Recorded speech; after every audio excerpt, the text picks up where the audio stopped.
Hello friends, welcome back to our channel UPSC decode. Last की video में हमने यह डिस्कस किया कि आखिरकार कौन कौन से ऐसे फैक्टर्स थे जिस कारण से जैनिज्म का राइज हुआ था। उसके बाद हमने डिस्कस किया लाइफ स्टाइल के बारे में। तो किसका लाइफ स्टाइल? जो कॉमन जैन फॉलोअर्स होते हैं उनके लाइफ स्टाइल के बारे में हमने डिस्कशन किया, और साथ ही साथ जो मॉन्क्स होते हैं, जो नन्स होते हैं, जो श्रावक होते हैं, जो श्राविका होते हैं, उनका लाइफ स्टाइल कैसा होता है, इस पे हमने काफी डिटेल में डिस्कशन किया। फिर हमने डिस्कशन किया कि आखिरकार संथारा व्रत क्या होता है, दैट इज संलेखना, इसका क्या मतलब होता है, इस पे हमने बहुत ही डिटेल में डिस्कशन किया। फिर फाइनली हमने डिस्कशन किया कि मोक्ष का क्या मतलब होता है। तो ओवरऑल पॉइंट ये है कि जैनिज्म एक बहुत ही प्राचीन और साइंटिफिक फिलॉसफी है जिसके मूल में अहिंसा, दैट इज नॉन वायलेंस, इसका सिद्धांत बसा हुआ है। ये सिर्फ फिजिकल इंजरी तक सीमित नहीं है, बल्कि हमारे थॉट्स, वर्ड्स और एक्शन तीनों में भी लागू होता है। एक जैन के लिए अहिंसा का मतलब है किसी भी प्राणी को डिस्ट्रेस देने से बचना, चाहे वो एक छोटा सा इंसेक्ट ही क्यों ना हो। इसलिए जैन लोग बहुत ही स्ट्रिक्ट वेजिटेरियन होते हैं और ये वाटर को भी फिल्टर करके पीते हैं ताकि उसमें कोई माइक्रो ऑर्गेनिज्म जो अवेलेबल हो, प्रेजेंट हो, वो मर मत जाए। अहिंसा की ये चिंता उनके दो और मुख्य सिद्धांत से जुड़े हुए हैं, अनेकांतवाद और स्यादवाद। अनेकांतवाद कहता है कि कोई भी वस्तु या ट्रुथ एक ही पर्सपेक्टिव से नहीं देखी जा सकती है, उसके अलग अलग पक्ष होते हैं, दैट इज मल्टीपल फेसेट्स। इसलिए किसी भी एक व्यू को पकड़कर नहीं बैठना चाहिए। स्यादवाद इसी का प्रैक्टिकल एप्लीकेशन है, जिसमें कोई भी स्टेटमेंट के आगे स्यात, दैट इज स्यात का मतलब आप समझो perhaps, may be, from a certain point of view, ये लगाकर बोला जाता है ताकि एब्सोल्यूट क्लेम से बचा जा सके और दूसरे के व्यूज का भी रिस्पेक्ट किया जा सके। तो जैन दर्शन मानता है कि हर एक इंसान का अल्टीमेट गोल है अपने सोल को संसार के बंधन से मुक्त करना, जिसे मोक्ष कहते हैं। ये आत्मा प्योर कॉन्शियसनेस और इनफाइनाइट नॉलेज, परसेप्शन, पावर और ब्लिस का सोर्स है। सोर्स का मतलब स्रोत। लेकिन कर्म के वजह से ये अपने असली स्वरूप को भूल जाती है। कर्म यहाँ पर एक बहुत ही साइंटिफिक लॉ है। जैसे कि फिजिक्स में हर एक्शन का इक्वल एंड ऑपोजिट रिएक्शन होता है, वैसे ही हर थॉट, वर्ड और डीड के लिए एक subtle matter, that is Karma particles, ये सब आत्मा से चिपक जाते हैं, उसे दबोच कर रखते हैं और जन्म जन्म तक उसकी जर्नी को प्रभावित करते हैं। इस cycle of birth and death से निकलने के लिए आत्मा को इन कर्मा पार्टिकल्स को जलाकर निकलना होगा। कर्म को हटाने और मोक्ष प्राप्त करने का रास्ता है त्रिरत्न या थ्री जेवल्स, इनको अपनाना, दैट वाज सम्यक दर्शन, राइट फेथ, सम्यक ज्ञान, राइट नॉलेज एंड सम्यक चरित्र, राइट कंडक्ट। पहले एक व्यक्ति को तीर्थंकर और उनके बताए हुए सच पर विश्वास होना चाहिए। दूसरा, उसे जैन स्क्रिप्चर्स का सही ज्ञान होना चाहिए। और तीसरा और सबसे जरूरी, उसे अपने कंडक्ट को पूरा तरह से कंट्रोल करना होगा। राइट कंडक्ट को आगे 5 महाव्रत या 5 ग्रेट वॉव्स में डिफाइन किया गया है, जो खासकर मॉन्क्स के लिए, लेकिन कॉमन लोग जैसे श्रावक, उनके लिए ये थोड़ा लाइट वर्जन है। यानी कि जो श्रावक लोग हैं वो लाइट वर्जन को फॉलो करते हैं। ये जो 5 व्रत हैं, ये अहिंसा, सत्य, आस्तेय, ब्रह्मचर्य, अपरिग्रह, ये सब चीजें हैं। अपरिग्रह का मतलब non attachment to possessions, okay. अपरिग्रह पर बहुत जोर दिया गया है क्योंकि मटेरियलिज्म और पोजेशंस आत्मा पर बोझ डालते हैं। तो जैन दर्शन गॉड को एक क्रिएटर के रूप में नहीं मानता। यहाँ पर सुप्रीम बीइंग्स है तीर्थंकर, जो इंसान ही थे, जिन्होंने अपने कर्मा को पूरी तरह से नष्ट किया और मोक्ष को प्राप्त किया और आत्मा के मुक्त और परफेक्ट स्वरूप को अचीव किया। उन्हें पूजा जाता है, लेकिन उनको क्रिएटर नहीं बल्कि परफेक्ट गाइड और टीचर के रूप में देखा जाता है, जो हमें दिखाता है कि हम भी अपनी आत्मा को उसी मुक्ति तक लेकर जा सकते हैं। इसलिए जैनिज्म एक ऐसा प्रैक्टिकल धर्म है जो सेल्फ एफर्ट, एक्सट्रीम डिसिप्लिन और हर एक जीव के प्रति करुणा, दैट इज कंपेशन, इस पर ये फोकस करता है, इस पे ये प्रेशर डालता है, यानी कि इस पर ये जोर देता है। क्लियर? तो ओवरऑल लास्ट वीडियो का ये समरी है। तो अब हम लोग डिस्कशन करते हैं कि आखिरकार ये तीर्थंकर का मतलब क्या होता है। तीर्थंकर,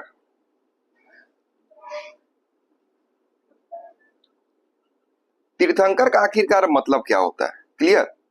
तो जैनिज्म एक बहुत ही पुराना धर्म है, इसको किसी एक इंसान ने स्थापित नहीं किया है, लेकिन हम कह सकते हैं कि इसे ऋषभ देव ने दुनिया के सामने प्रकाशित किया था, रिवील किया था।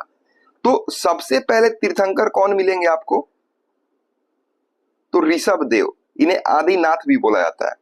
तो ये पहले तीर्थंकर थे। तो ऋषभ देव जी को जैन धर्म का पहला तीर्थंकर माना जाता है।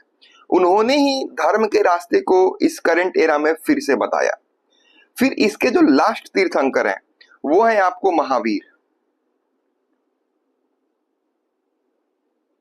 इसके लास्ट तीर्थंकर कौन है?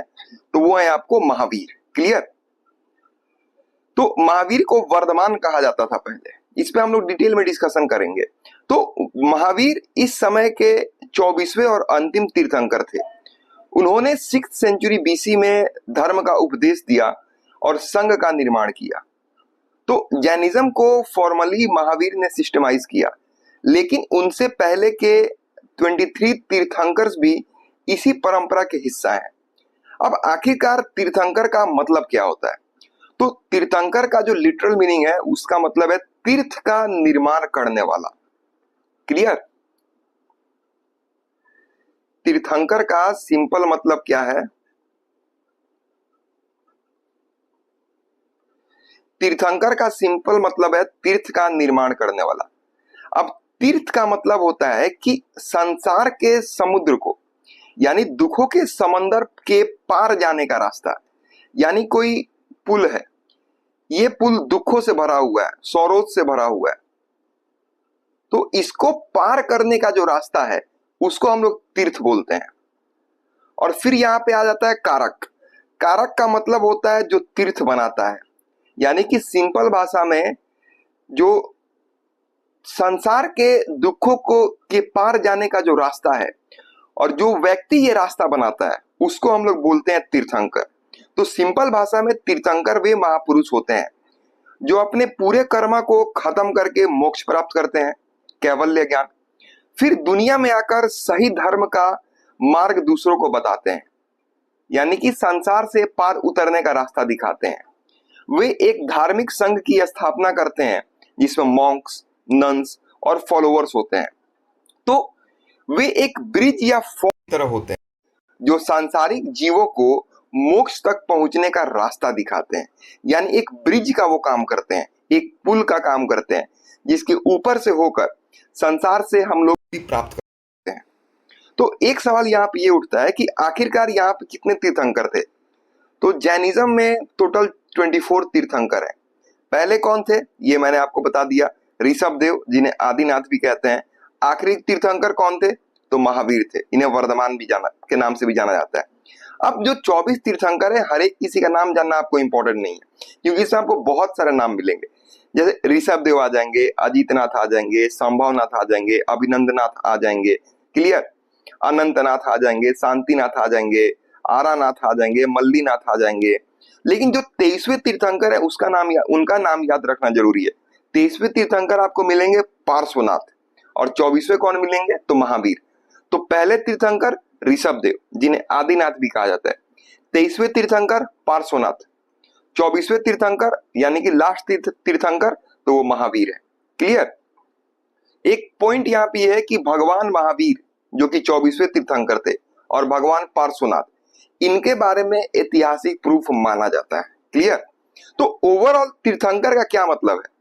एक ऐसा महान गुरु जो संसार सागर पार करने का रास्ता दिखाता है। ये वो महापुरुष होते हैं जो अपने पूरे कर्मा को खत्म करके मोक्ष प्राप्त कर चुके होते हैं और फिर दुनिया वालों को भी मोक्ष का मार्ग दिखाने के लिए वापस आते हैं। क्लियर? तो तीर्थंकर के बारे में अगर कुछ मेन की पॉइंट्स बताऊं तो ये जन्म से ही खास होते हैं। हर तीर्थंकर का जन्म तो एक समय इंसान के जैसा ही होता है, लेकिन उनमें शुरू से ही कुछ अलग क्वालिटीज होती हैं। वे बड़े होकर राजा बनते हैं, लेकिन फिर वे वैराग्य लेते हैं और सन्यासी बन जाते हैं। वो कठिन तपस्या करते हैं, घोर ध्यान लगाते हैं और आखिरकार अपने सारे कर्मों को जलाकर पूर्ण ज्ञान को प्राप्त कर लेते हैं। जब उन्हें पूर्ण ज्ञान प्राप्त हो जाता है तब वे एक तीर्थ यानी कि एक संघ की रचना करते हैं, एक कम्युनिटी की रचना करते हैं। ये संघ जो है यह 4 प्रकार के लोगों से मिलकर बनता है। ये जो संघ होता है यह 4 प्रकार के लोगों से मिलकर बनता है। साधु यानी कि मॉन्क्स, साध्वी नन्स, श्रावक मेल हाउस होल्डर, श्राविका फीमेल हाउस होल्डर। ये संघ ही वो पुल है जो संसार से मोक्ष तक जाता है। क्लियर? तो आखिरकार अपना धर्म चलाने के बाद वे इस शरीर को छोड़कर सीधा मोक्ष को प्राप्त कर लेते हैं, मोक्ष में चले जाते हैं, फिर वो कभी लौटकर नहीं आते। क्लियर? तो ओवरऑल कंक्लूजन ये है कि एक तीर्थंकर एक अल्टीमेट गाइड या स्पिरिचुअल टीचर है जो खुद तो पार लगकर जो जैन धर्म को फॉलो करने वाले लोग हैं उनको भी पार लगाने का रास्ता बनाते हैं। वे खुद मोक्ष प्राप्त करते हैं और जैन धर्म के फॉलो करने वाले लोगों को भी रास्ता दिखाते हैं। क्लियर? तो अब सबसे इंपॉर्टेंट नाम यहां पे आपको मिलेगा महावीर का। तो महावीर के लाइफ जर्नी को हम लोग देखते हैं, महावीर की जीवन यात्रा। तो महावीर का जो असली नाम था वो था वर्धमान। महावीर का असली नाम क्या था? तो वर्धमान। इनका जन्म आज से लगभग 2500 ईयर्स पहले यानी कि 6th सेंचुरी बीसी के अराउंड बिहार के कुंडग्राम नामक जगह में हुआ था। क्लियर? इनके फादर जो थे, इनके फादर का नाम था आपको सिद्धार्थ। इनके फादर का नाम था सिद्धार्थ जो एक छोटी सी रियासत के राजा थे और इनकी माता का नाम था त्रिशला। क्लियर? तो इनके फादर का क्या नाम था? सिद्धार्थ। माता का क्या नाम था? त्रिशला। ये एग्जाम में पूछेगा नहीं यूपीएससी में, लेकिन फॉर जनरल अंडरस्टैंडिंग। क्लियर? तो कहते हैं कि पैदा होने से पहले ही उनकी मां ने कई ऑस्पिशियस ऑस्पिशियस ड्रीम्स देखे थे जिससे पता चलता था कि ये कोई खास बच्चा होगा। और इनका जन्म कब हुआ था? तो 599 बीसी में। क्लियर? तो इनकी जब शादी हुई तो इनकी शादी हुई प्रिंसेस यशोदा से। क्लियर? इनकी एक बेटी भी थी जिसका नाम था प्रियदर्शनी। क्लियर? फिर ऐसे में वो एक राजकुमार की तरह ऐश और लग्जरी में अपना जीवन बिता सकते थे, क्योंकि रियासत जो थी उनके राजा के बेटे थे, प्रिंसेस से शादी हुई थी, तो वो चाहते तो लग्जरी में अपना लाइफ व्यतीत कर सकते थे। लेकिन 30 साल की उम्र तक उनके मन में वर्ल्डली लाइफ से मुक्ति पाने की इच्छा जाग उठी। उन्होंने सब कुछ छोड़ने का फैसला कर लिया, अपना पैलेस, अपना परिवार, अपने महंगे कपड़े और अपनी सारी धन दौलत। तो ये जो एपिसोड है जब वो सब कुछ छोड़ने को सोच लेते हैं, इसको बोलते हैं दीक्ष। इसको बोलते हैं दीक्ष या फिर दीक्षा। क्लियर? फिर ये अपना घर छोड़ देते हैं। तो घर छोड़ने के बाद वर्धमान एक तपस्वी बन गए। उन्होंने 12 साल तक इंटेंस तपस्या की। इस दौरान वो कई सारे डेंजर्स और हार्डशिप से गुजरे। उन्होंने पूर्ण मौन धारण कर लिया। पूर्ण मौन का मतलब हो गया कि कंप्लीट साइलेंस। वो घूमते रहे, बिना कपड़ों के रहते थे और कई बार लोगों के द्वारा उनके साथ बुरा व्यवहार भी होता था, जिसे वो चुपचाप सहते थे और कभी भी उन्होंने अपना गुस्सा नहीं दिखाया।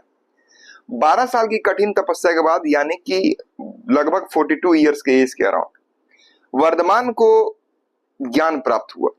ये वो पॉइंट था जब उन्हें सुप्रीम नॉलेज, अल्टीमेट ट्रूथ और कंप्लीट एनलाइटमेंट मिल गया।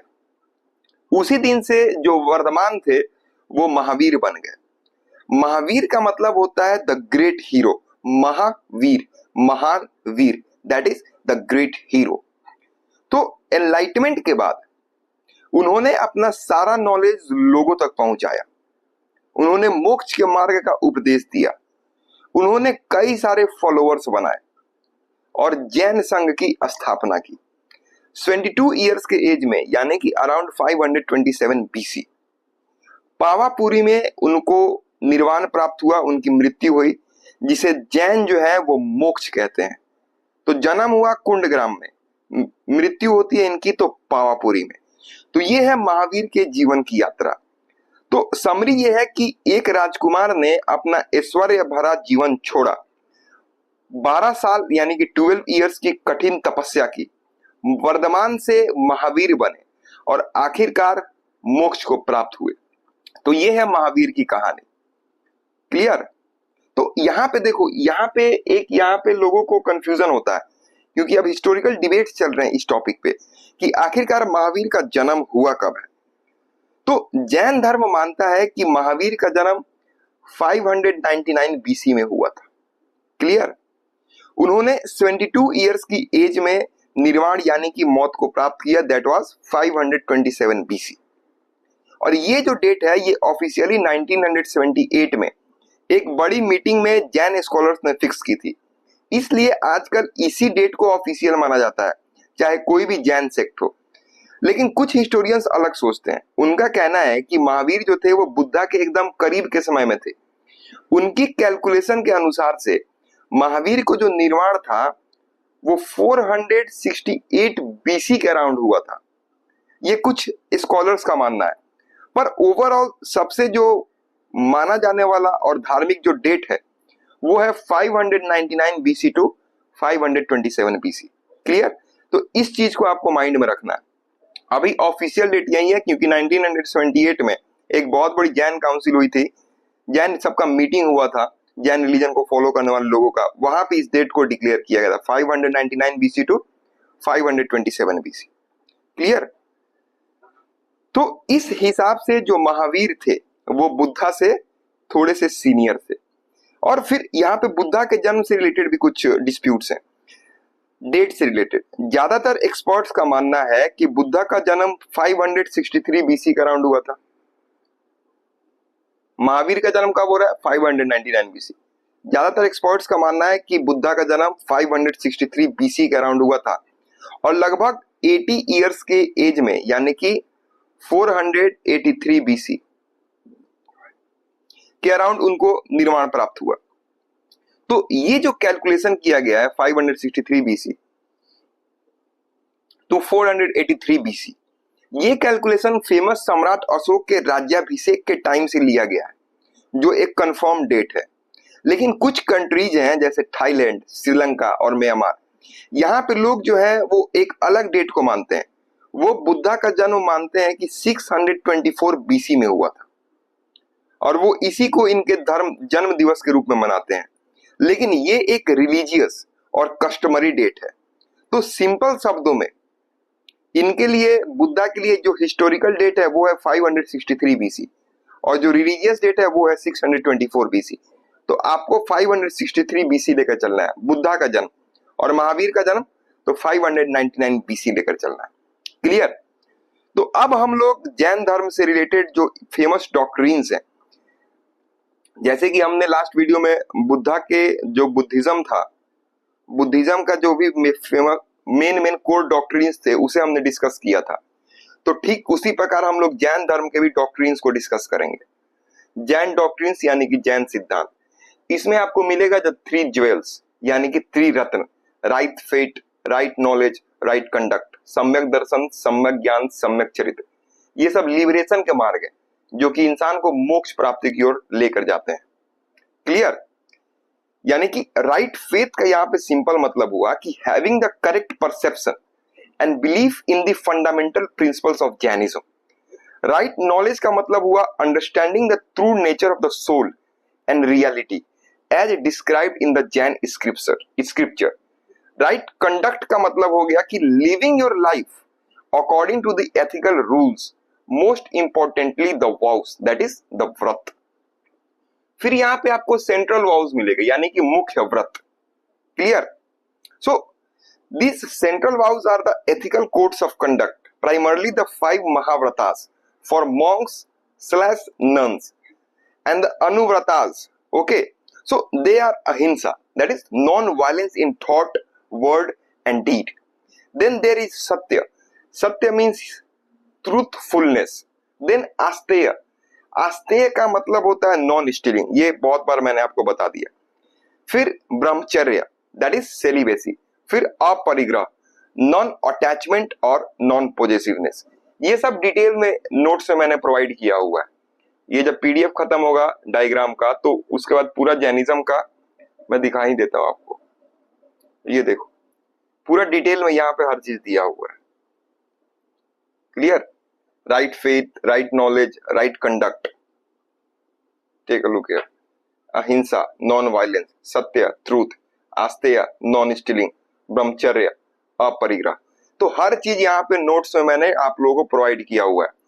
बाकी जनरली तो मैं आपको चैट फॉर्मेट के थ्रू पढ़ा रहा हूं ताकि समझने में आपको आसानी हो और रिवीजन के टाइम में आपको ज्यादा प्रॉब्लम ना हो।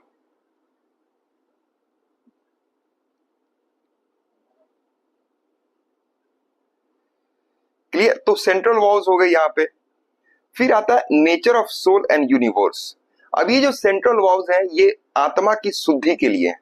इसको मैं अभी और डिटेल में डिस्कस करूंगा, पहले मैं आपको डायग्राम समझा दे रहा हूं। फिर nature of soul and universe. तो यहां पे आपको कॉन्सेप्ट मिलेगा डुअलिज्म का। डुअलिज्म मींस कि Jain philosophy believes in the eternal existence of two fundamental realities, the conscious soul and the non conscious matter, यानी कि जीव और अजीव। फिर यहाँ पे कर्मा का आपको प्रिंसिपल मिलेगा। Like unlike the common definition, karma in Jainism is a subtle physical matter that attaches to the soul due to its action, clouding its true nature and leading to the bondage. Then there is moksha. मोक्ष तो हमने काफी detail में discuss कर लिया, but overall it is the ultimate goal. It is the liberation of the soul from the cycle of birth and the death by completely burning away the accumulated karmas. Then there is epistemology, that is ज्ञान मीमांसा। यहाँ पे आपको मिलेगा अनेकांतवाद और फिर स्यादवाद। तो अनेकांतवाद means that the principle of many sidedness or non-absolutism. It states that truth and reality are perceived differently from different points of view, and no single perspectives hold the complete truth. Then there is Syadvad, the doctrine of maybe or conditional prediction.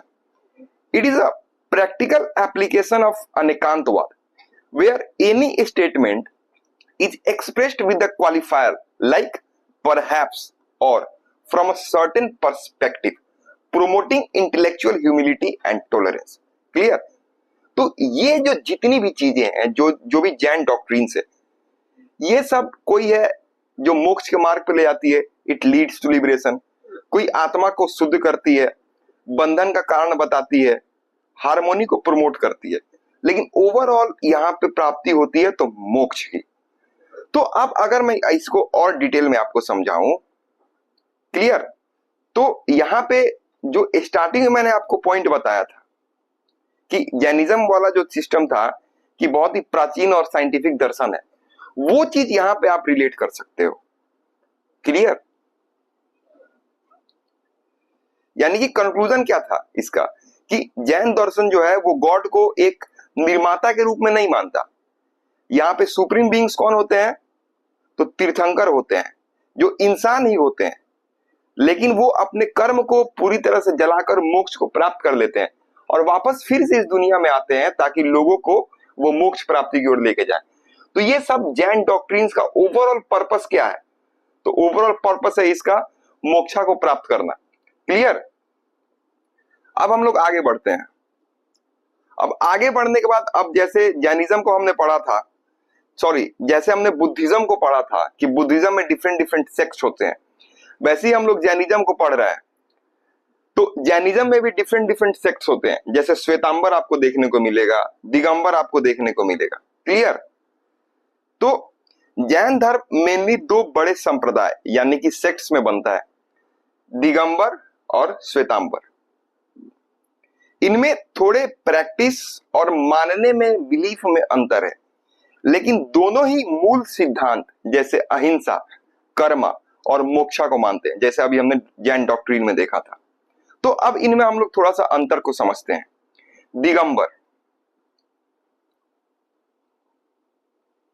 Digambar का simple मतलब यहां पे होगा sky clad, यानी कि आकाश को वो कपड़ा मानते हैं। दिगंबर जो सेक्ट है, इसमें जो लोग हैं वो आकाश को कपड़ा मानते हैं। दिगंबर जो मॉन्क्स होते हैं वो पूरा त्याग की जिंदगी जीते हैं, ठीक है। वे कपड़े नहीं पहनते हैं, बस आकाश को ही अपना वस्त्र मानते हैं, इसलिए इनका नाम दिगंबर पड़ा। जो दिगंबर नन्स हैं वो सफेद कपड़े पहनती हैं, क्लियर। जो मॉन्क्स हैं वो बिना कपड़ों के रहते हैं, और जो दिगंबर नन्स हैं वो सफेद कपड़े पहनती है। फिर इनका जो भोजन होता है वो दिन में एक बार हाथ में लिया गया खाना ही खा सकते हैं, वो भी बिना किसी स्पेशल तैयारी के। ये एक मॉन्क के पास कम से कम सामान होना चाहिए, like for hygiene, for water and for religious knowledge, यानी कि एक कमंडल इनके पास रहेगा, क्लियर। फिर इसमें अगर महिलाओं की स्थिति की बात की है दिगंबर सेक्ट में, तो ये मानते हैं कि मोक्ष प्राप्ति के लिए पूर्ण त्याग जरूरी है, जो एक नारी नहीं दे सकती, ये इनका मानना है। इसलिए वे ये मानते हैं कि नारियों को मोक्ष नहीं मिल सकता है, पहले उसे पुरुष जन्म लेना होगा, तब उनको मोक्ष प्राप्ति होगी। फिर यहाँ पे जो तीर्थंकरों की मूर्ति है, मंदिरों में तीर्थंकरों की मूर्तियां सिंपल और प्लेन होती हैं, उनके ऊपर कोई भी ज्वेलरी नहीं होती है, वो एकदम सादी होती हैं और बिना सजावट वाली मूर्तियां होती हैं, क्लियर। तो दिगंबर का क्या मतलब है ये आपको समझ में आ गया होगा। ये आकाश को अपना कपड़ा मानते हैं, ये बिना कपड़े के रहते हैं जो मॉन्क्स होते हैं। फिर ये मानते हैं महिलाओं को मोक्ष प्राप्ति नहीं हो सकता है क्योंकि वो पूर्ण त्याग नहीं कर सकती हैं, इसलिए उनको पहले पुरुष जन्म लेना होगा, फिर उन्हें मोक्ष प्राप्ति होगी। इनकी जो मूर्तियां होती हैं वो सादी होती हैं और बिना सजावट की होती है, उसमें कोई ज्वेलरीज वगैरह नहीं होती है। फिर आता है आपको श्वेतांबर। श्वेतांबर का मतलब होता है व्हाइट क्लैड, यानी कि सफेद वस्त्र को धारण करने वाले। साधु जो है इसमें मॉन्क्स जो है वो सफेद वस्त्र पहनते हैं। तो श्वेतांबर मॉन्क्स कौन से कपड़े पहनते हैं, तो सफेद कपड़े, इसलिए इनका नाम श्वेतांबर पड़ा। नन्स भी सफेद कपड़े पहनती है। वे भी एक बार खाना खाते हैं, लेकिन वो भोजन ग्रहण कर सकते हैं, मीनिंग कि लोग उनके लिए खाना बना सकते हैं, क्लियर। ये दूसरे लोग इनके लिए खाना बना सकते हैं। इनके पास थोड़ा ज्यादा सामान होता है, जैसे इनके पास बाउल्स होते हैं ताकि वो भोजन वगैरह को कंटेन कर सके। ये मानते हैं कि नारियों को भी डायरेक्टली मोक्ष प्राप्त हो सकता है, ठीक है। वे जो 19वें तीर्थंकर थे, 19 तीर्थंकर, जिनका नाम है आपको मल्लीनाथ। तो मल्लीनाथ जो है वो इस चीज को मानते हैं कि नारियां जो है उनको भी मोक्ष प्राप्त हो सकता है। फिर मूर्ति का इनका क्या कॉन्सेप्ट है, तो मंदिरों में तीर्थंकरों की मूर्तियों की आंखें जो होती हैं, आईज, वो बड़ी बड़ी होती हैं और उनको ज्वेलरी से सजाया जाता है। अब देखो, अब श्वेतांबर के अंदर भी कुछ सबसेक्ट्स हैं, ठीक है। जैसे मूर्ति पूजक आपको मिलेगा, स्थानकवासी मिलेगा, तेरापंथी आपको मिलेगा। तो मूर्ति पूजक का यहाँ पे मतलब हुआ कि ये मंदिरों में मूर्तियों की पूजा करते हैं और ये मेजोरिटी में है। फिर स्थानकवासी, ये मूर्ति पूजा को नहीं मानते।